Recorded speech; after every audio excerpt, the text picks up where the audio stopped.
hakikat hukum, fungsinya, serta hubungan hukum dengan masyarakat dan nilai-nilai yang hidup dalam masyarakat.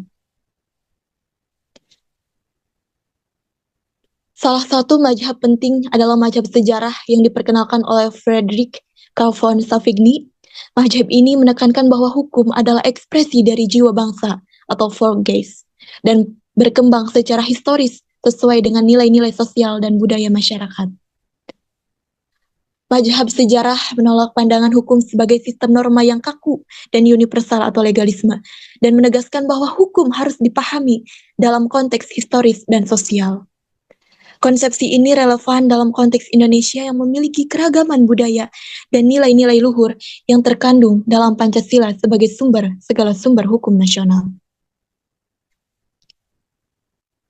Mazhab ini memberikan dasar filosofis bahwa hukum harus hidup dan berkembang bersama masyarakat, sehingga norma hukum harus mencerminkan nilai-nilai moral dan sosial yang berlaku.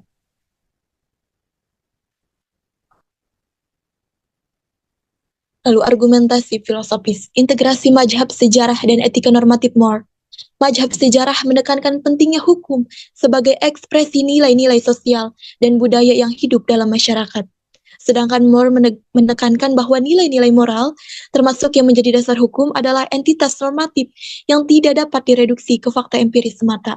Kombinasi kedua pemikiran ini memberikan kerangka yang kokoh untuk memahami hukum sebagai norma yang hidup dan sekaligus berlandaskan nilai moral yang universal dan fundamental.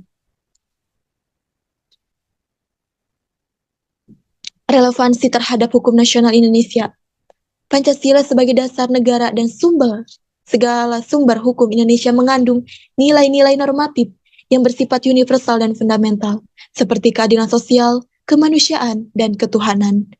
Pemikiran Moore memperkuat landasan filosofis bahwa nilai-nilai ini tidak boleh disamakan dengan fakta sosial atau politik, melainkan harus dihormati sebagai konsep baik yang mandiri dan menjadi pijakan utama dalam pembentukan hukum. Dasar hukum secara konstitusional, Pancasila diatur dalam pembukaan Undang-Undang Dasar 1945 yang menegaskan bahwa seluruh peraturan perundang-undangan harus berlandaskan Pancasila. Ini merupakan dasar hukum formal yang menguatkan filosofi hukum yang berakar pada nilai-nilai normatif yang universal dan hidup dalam masyarakat. Pemikiran Moore dan mazhab sejarah secara bersama-sama mengkritik positivisme hukum yang hanya melihat hukum sebagai aturan tertulis tanpa memperhatikan nilai moral dan konteks sosial. Mereka menegaskan bahwa hukum harus mencerminkan nilai-nilai moral yang hidup dan tidak